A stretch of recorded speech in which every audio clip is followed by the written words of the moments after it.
The air in our home always smelled faintly of lemon polish and old books. It was a scent I associated with safety, with the deep, settled comfort of a life well lived. That evening, the scent was overlaid with the rich, savory aroma of the rosemary chicken Mark was pulling from the oven. Steam billowed out, fogging the window that looked out onto our perfectly manicured lawn, where the last rays of the autumn sun painted the turning leaves in shades of gold and fire. The gentle hum of the refrigerator was a familiar baseline to the soft clinking of silverware as I set the table. Everything was perfect. Too perfect. I suppose that my best friend, Jenna, was coming for dinner.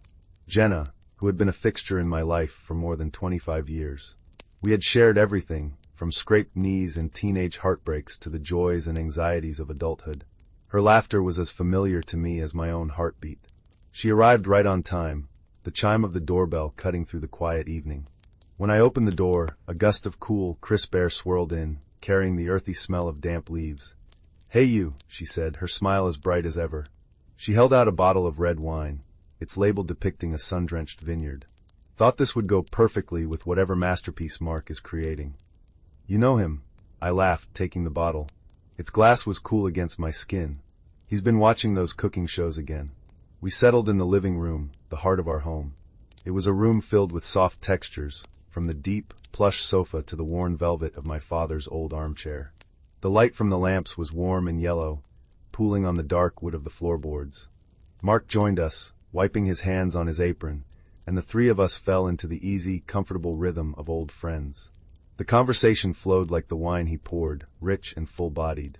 We talked about work, about a funny movie Jenna had seen, about our half-serious plans to take a trip to Italy next year. The sound of our laughter echoed in the warm, safe space. But as the evening wore on, I noticed a subtle shift in Jenna. A tightness around her eyes, a certain tension in the way she held her wine glass. I chalked it up to stress from her demanding job. I asked if everything was okay, placing my hand on her arm. The fabric of her sweater was soft, but her arm beneath it was rigid. "Everything's fine, Maya," she said, her smile not quite reaching her eyes. "Just thinking." Dinner was served at the large oak table that had been in my family for generations. Its surface was scarred with the history of 100 family meals, a map of our lives. The chicken was succulent, the roasted potatoes crispy and seasoned with garlic and thyme. The air was thick with the scent of good food and the low murmur of our conversation. Mark was telling a story about a ridiculous client, his voice warm and amused. And that's when Jenna did it. She waited for Mark to finish, for a natural pause in the conversation. She took a slow, deliberate sip of her wine, then placed the glass down on the table with a soft click that sounded like a gunshot in the suddenly quiet room. "Mark," she began, her voice even and calm, which was somehow more terrifying than if she had shouted. "You two have such a beautiful home. It must be worth a fortune." Mark beamed. "We've been lucky. Maya's dad left it to her free and clear. It's the foundation of everything for us." The pride in his voice was a physical thing, warm and solid, that I felt a cold dread begin to creep up my spine. The warmth of the room seemed to recede, leaving me in a pocket of ice. Jenna's eyes, dark and unreadable, met mine across the table. "A foundation," she repeated, a strange, bitter edge to her voice. "That's important. A strong foundation. So it's a shame to risk it, isn't it?" Mark's smile faltered. "Risk it? What are you talking about, Jenna?" My fork felt heavy in my hand. The food in my mouth turned to ash. I could hear the frantic pounding of my own heart against my ribs. "Jenna, don't," I whispered, the words barely audible. She ignored me, her gaze fixed on my husband. "I'm talking about the second mortgage, Mark. The one for $150,000 that Maya took out 6 months ago. The one she never told you about." Silence that wasn't a peaceful silence. It was a deafening, crushing void that sucked all the air and warmth out of the room. Mark's face, which had been so open and happy moments before, became a mask of disbelief. He turned his head slowly to look at me, his eyes wide, searching. The clatter of his fork dropping onto his plate was unnaturally loud. "Maya," he said, his voice a strained whisper. "What is she talking about?" The heat rushed to my face, a painful, prickling wave. Tears burned behind my eyes. I couldn't breathe. I couldn't speak. All I could do was look at the woman who had been my sister in all but blood, and see a complete stranger staring back at me. Her expression a mixture of cold triumph and something else, something I couldn't name.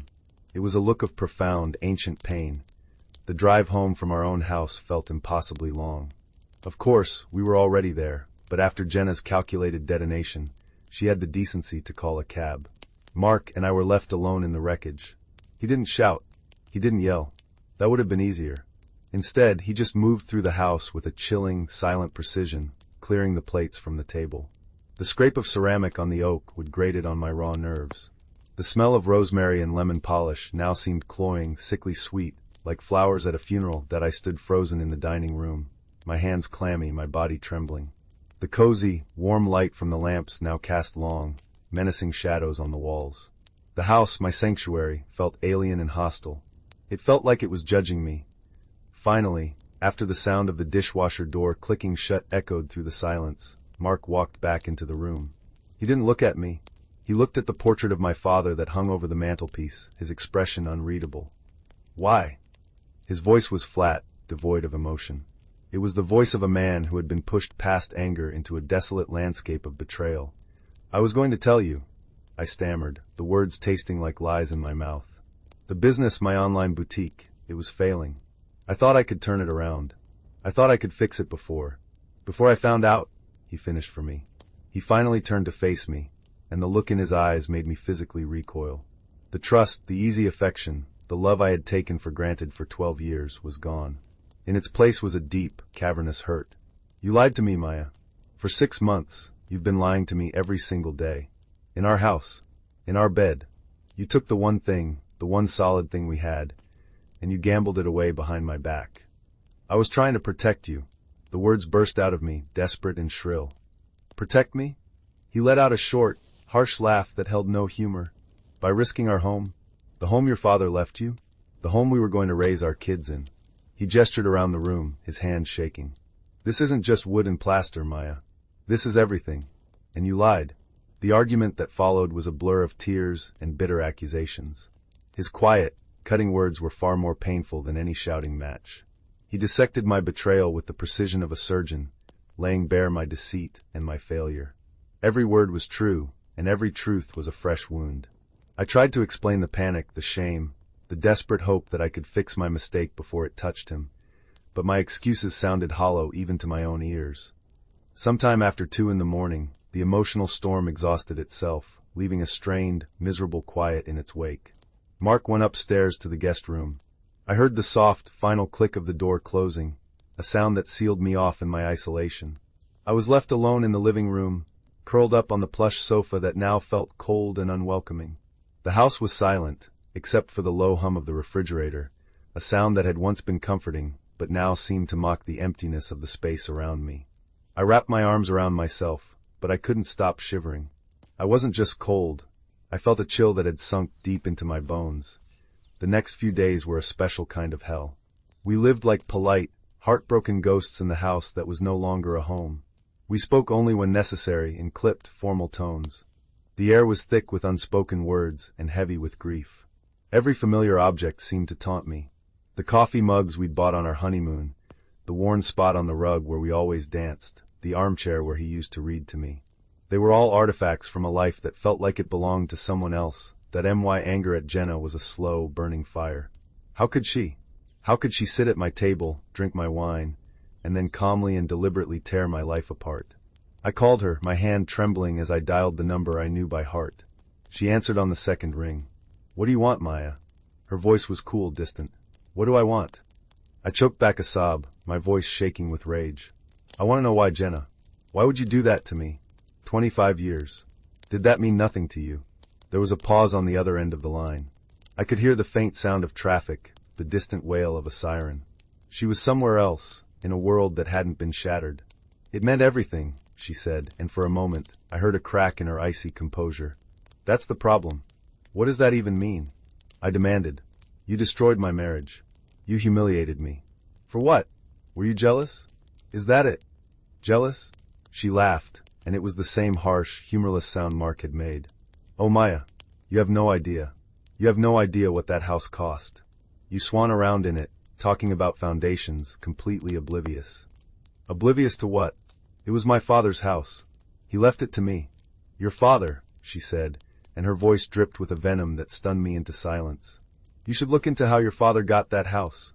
You should look into his business partner. A man named David Miller. The line went dead that I stood in my silent kitchen, the phone still pressed to my ear, her words echoing in the space around me. David Miller. The name was vaguely familiar, a ghost from a story I couldn't quite remember. The cold dread from the dinner party returned, colder and sharper this time. Her betrayal wasn't random. It wasn't an impulse. It was a message. And it was a warning. She hadn't just exposed my secret. She had pointed me toward a much older, darker one. The foundation Mark had spoken of, the one I had cracked, was already built on something rotten. I could feel it. The very air in the house seemed to shift, growing heavy and stale, thick with the dust of secrets I was suddenly terrified to uncover. The attic was my father's sanctuary. After he passed away 10 years ago, my mother couldn't bring herself to clear it out, and after she was gone too, I had left it untouched, a dusty monument to a man I adored. The thought of going up there now filled me with a sense of trespassing. The name Jenna had thrown at me, David Miller, echoed in my mind. It felt like a key to a door I wasn't sure I wanted to open, that I pulled down the folding ladder from the hallway ceiling. A cascade of dust motes danced in the single beam of light from the hallway, and the air that drifted down was thick with the scent of aged paper, cedar, and time itself. It smelled like my father. A fresh wave of grief and guilt washed over me. I was about to go digging through his past, not out of love or nostalgia, but because of a cryptic, poisoned accusation. With a heavy heart, I climbed the rickety wooden steps. The attic was exactly as I remembered it. Slanted ceilings, a single round window caked with grime, and boxes. Stacks and stacks of cardboard boxes, labeled in my father's neat, architectural script. Tax records 1980 to 1985. University papers. Family photos. The floorboards creaked under my weight with every step. The air was still and hot, trapping the day's heat under the roof. The only sound was the scuttling of some small, unseen creature in the eaves, and my own ragged breathing, that I wasn't sure what I was looking for. I started with the boxes marked business. My fingers were coated in a fine layer of gray dust as I lifted the flaps. Inside were old ledgers, the paper yellowed and brittle at the edges. The columns of numbers were meticulously recorded in black ink. I ran my finger down the pages, the paper rough beneath my skin. And then I saw it. Miller and Vance Construction. Vance was my father's name. And Miller, David Miller. My heart began to pound a frantic, heavy rhythm against my ribs. They were partners. I sat on the dusty floor, pulling out file after file. There were contracts, blueprints for houses they had built together, bank statements. In the beginning, the files spoke of a thriving partnership. Then, about a year before I was born, the tone of the documents began to change. I found letters, carbon copies of originals, from David Miller. The early ones were friendly, full of shared plans and jokes. The later ones were formal, then strained, then desperate. One letter, dated 30 years ago, made the hair on my arms stand on end. I could almost feel the phantom weight of the pen as David Miller had pressed down, his handwriting growing frantic and messy. John, it read, the material accounts don't add up. The numbers you're showing me for the Elm Street project are impossible. We need to talk. This isn't right. Where is the money going? I kept digging, my hands shaking. I found a final letter, written on a different, cheaper-looking letterhead. It was from a lawyer. A formal notice of dissolution of the partnership, citing irreconcilable financial discrepancies. And then, tucked into the very back of the folder, was a newspaper clipping. It was yellowed and fragile, and I had to handle it with extreme care. The headline was small, buried in the local news section. Local businessman dead at 42. My eyes scanned the text. David Miller, former co-owner of Miller and Vance Construction, was found dead in his home yesterday of an apparent heart attack. He is survived by his wife and a young daughter. A young daughter. Jenna. The air in the attic suddenly felt thin, unbreathable. I scrambled backwards, away from the box, a strangled gasp escaping my lips. Jenna's father was David Miller, my father's partner, the man who had accused my father of financial wrongdoing, the man who had died, young and broken, right after their partnership fell apart. The pieces clicked into place with horrifying clarity. Jenna's cold fury, her bitter words. You have no idea what that house cost. She wasn't talking about the market value. She was talking about her father's life, her entire childhood. The money my father used to buy this house, our beautiful, perfect home, the foundation of our entire lives, it wasn't his. He had stolen it. He had ruined his partner, his friend, and then built his family's future on the rubble of another's. That I looked around the attic, at the boxes filled with the carefully curated memories of a man I had believed to be a saint. The scent of cedar and old paper now smelled like decay. The whole house, every polished floorboard, every solid wall, felt like a tomb, a monument to a terrible secret, and Jenna had lived with this knowledge her entire life. She had been my friend, my closest confidant, all while knowing that I was living a life that should have been hers. She had watched me enjoy the fruits of my father's crime. The betrayal I felt from her was nothing compared to the betrayal she must have felt every single day for 25 years. Her act at the dinner table wasn't just petty revenge. It was a desperate surgical strike, aimed not just at my lie, but at the original foundational lie that had shaped both of our lives. She had set a fire to my perfect, false world, and now, standing in the ashes, I finally understood why. The secret she had exposed was mine, but the one she had been hiding, the one she had carried alone for so long, was infinitely worse.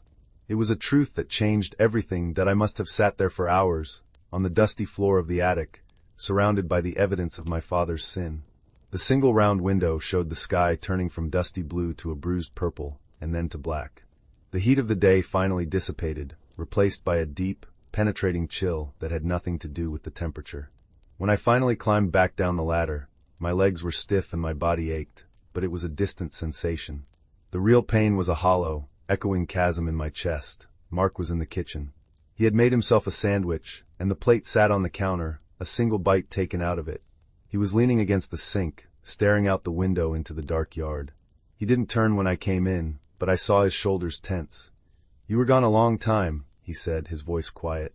The anger from the other night had faded, leaving behind something that felt heavier. A deep, weary sadness that I walked over to the kitchen table and placed the yellowed newspaper clipping and the lawyer's letter on the smooth oak surface. I didn't say anything. I just pushed them toward him. The silence in the room was absolute as he picked them up. I watched his face in the dim kitchen light. I saw his eyes scan the lines of text, his brow furrowing in confusion, and then dawning, horrified understanding. He looked from the papers to me, his expression a mixture of shock and pity. "Jenna's father," he breathed, the words barely a whisper. That I nodded, unable to speak past the lump in my throat. I sank into a chair, the wood cold and hard beneath me. "Our house," I finally managed to say, my voice raspy. "The money to buy it, it came from him. From what my father took." Mark sat down opposite me. He didn't reach for me, didn't try to offer comfort. We were two people on separate islands of grief, the table a wide, impassable ocean between us. He read the documents again, slowly, as if trying to force the words to mean something else. "All these years," he said, shaking his head slowly. "She knew. Every time she came over, every holiday, every birthday party, she was sitting in the house that was built on her family's ruin." The weight of it was suffocating. I thought of every shared secret, every late-night conversation, every moment of laughter with Jenna. It was all a lie, a performance. Or maybe, and this thought was even more painful, it wasn't. Maybe the friendship was real, and that's what made the burden of the secret so unbearable for her, a poison she had to finally spit out. "Her exposing me," I said, my voice trembling. "It wasn't just about my loan. It was about this. She wanted me to know. She wanted you to know. She wanted the lie to be over." We sat in silence for a long time, the damning papers lying between us. The house was no longer a home. It was a crime scene. Every creak of the floorboards sounded like an accusation. The portrait of my father over the mantel seemed to mock me, his smiling, handsome face a lie. I had been betrayed by my best friend, but the deeper, more sickening betrayal came from him. The man who had taught me about honesty and integrity. My entire life, my identity, was a fraud. That I needed to see her. I needed to stand in front of her, with no more secrets between us. It wasn't about forgiveness, not yet. It was about facing the truth head-on. "I have to go to her," I told Mark. My voice was surprisingly steady. The shock had given way to a strange, cold clarity. That he looked up, his eyes meeting mine for the first time with something other than hurt or anger. It was a look of shared devastation. "I'm coming with you," he said. It wasn't a question. Jenna lived in a small, third-floor walk-up apartment across town. It was in an older brick building, the kind with narrow hallways that smelled of dust and other people's cooking. The contrast between her world and mine had never been so stark and so obscene. I had lived in spacious, sunlit luxury, while she had lived here, in the shadows of my father's crime. That we climbed the creaking stairs, our footsteps echoing in the cramped stairwell. The air grew warmer and stuffier as we ascended. I knocked on her door, the sound unnaturally loud. My knuckles felt brittle against the painted wood. For a long moment, there was no answer. I could hear the faint sound of a television from inside. I was about to knock again when the lock clicked and the door swung open a few inches. Jenna peered out. Her face was pale and drawn, with dark circles under her eyes. She wasn't wearing any makeup and she looked smaller, more fragile than I had ever seen her. When she saw Mark standing behind me, her eyes widened in surprise. She tried to close the door, but I put my hand on it. "Please, Jenna," I said. "No more running. We know everything." Her resistance crumbled. Her shoulders sagged, and she opened the door wider, stepping back to let us in. Her apartment was tiny but neat. It was sparsely furnished, with a worn-out sofa and a small television flickering in the corner. The room was dim, the only light coming from the TV and a single lamp that cast a weak, yellow glow. It smelled of stale coffee and something vaguely floral, like air freshener failing to cover up a deeper sadness. She didn't invite us to sit. We all just stood in the small living area, an awkward, miserable triangle. "How did you find out?" she asked, her voice raspy. "The attic," I replied. "You told me to look. You wanted me to find it." She gave a short, bitter nod. "I did. I guess a part of me did. I've been carrying it for so long, Maya. My whole life. My mother made me promise never to tell. She was broken after my father died. She was so scared of your father, of what he could do. So we just disappeared. We moved away. We changed our name back to her maiden name. But she never stopped talking about it at home. It was the ghost in every room. The reason we never had enough. The reason I had to work twice as hard for everything." She finally looked at me, her eyes filled with a lifetime of pain. "And then there was you, my best friend, living in my father's dream house, going to the best schools, having the perfect wedding, and you had no idea. You were so good to me, so kind. And I hated you for it, and I loved you for it. It was tearing me apart, every single day." The tears I had been holding back began to fall, hot and silent, down my cheeks. "Why now, Jenna?" I whispered. "After all this time, why did you do it like that?" "Because you did the same thing he did," she cried, her voice cracking with a sudden, fierce energy. She took a step forward, her hands clenched into fists. "You took the house, the legacy, the one thing he stole from us, and you risked it. On a stupid, secret gamble. When I found out about that loan, something inside me just snapped. It was like history repeating itself. Another Vance, lying and gambling with my father's money. I couldn't let it happen. I couldn't watch you throw it all away, not after what it cost my family. I wanted to burn it all down. Your perfect life, the secrets, all of it." Mark, who had been silent this whole time, finally spoke. His voice was heavy, filled with a sorrow that seemed to age him right before my eyes. "What your father did was unforgivable, Jenna. And what Maya is living with now, the lies she grew up in, it's a tragedy. But what you did, you used my love for her as a weapon. You chose to destroy, not to heal." Jenna flinched as if he had struck her. She looked from him to me, the anger draining out of her, leaving only a raw, gaping wound. "I know," she whispered, her own tears finally beginning to fall. "I know, but I was so tired of being the only one who was hurting."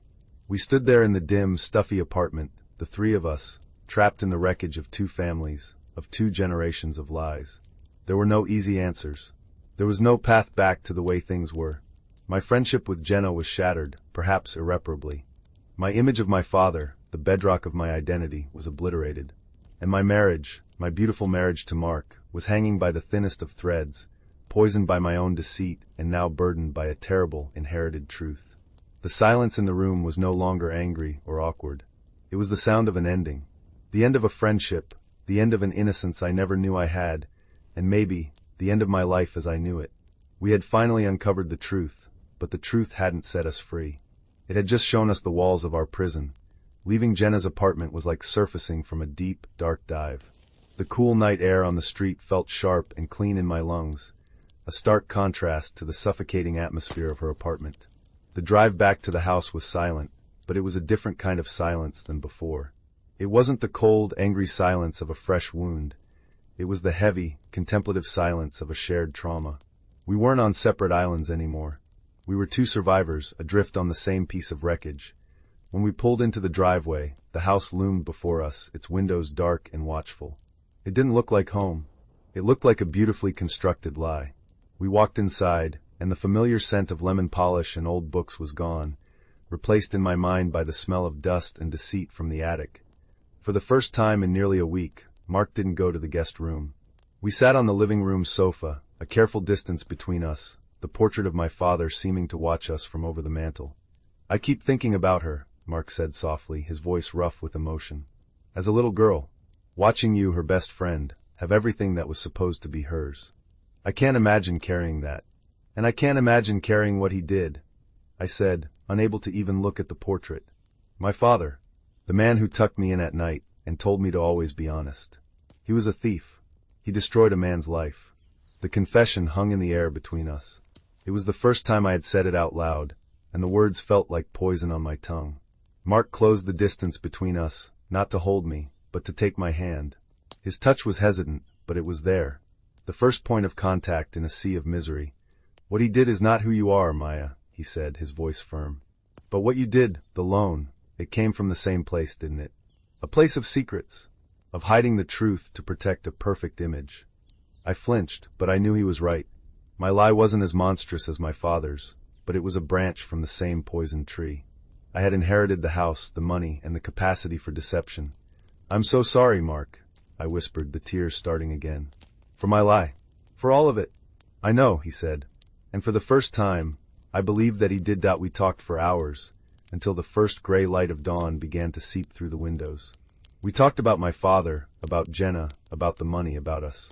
It wasn't a conversation that fixed anything, but it was a conversation that acknowledged the full scope of the damage. We were finally looking at the same, complete, ugly truth together. That a few weeks later, we put the house on the market. It was a painful decision, but a necessary one. We couldn't stay there. We couldn't raise a family within walls that were built on so much pain. Every beautiful memory we had made there was tainted by the knowledge of its origin. It wasn't our foundation, it was our cage. The process of packing up was a kind of exorcism. We took down the pictures, wrapped the dishes, and dismantled the life we had built.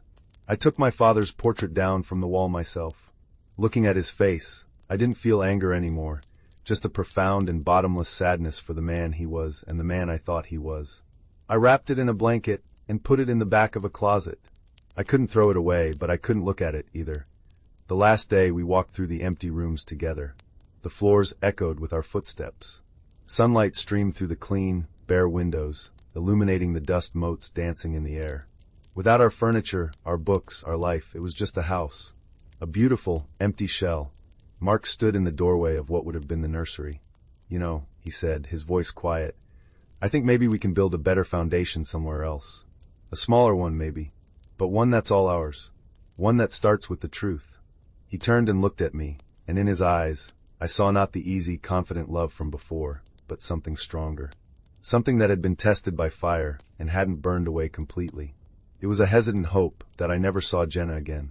I heard through a mutual acquaintance that she had moved away to a new city for a new job, a fresh start. I hoped she found some peace. Maybe one day, years from now, we could speak again, but for now, the wound was too deep. The story of our friendship was a tragedy with no heroes, only victims of a lie told a generation. Ago.as we stood on the porch. The real estate agent locked the front door for the last time. The click of the lock was a sound of finality. I took Mark's hand, his fingers lacing through mine, a small, solid anchor in a world that had been turned upside down. We walked down the stone path, away from the perfect house, the manicured lawn, and the ghost of a life that was never truly ours. We didn't look back. The sun was warm on our faces, and ahead of us was a long, uncertain road. But for the first time in a long time, it felt like we were finally walking in the right direction, toward a home we could build ourselves, from the ground up, on nothing but the truth.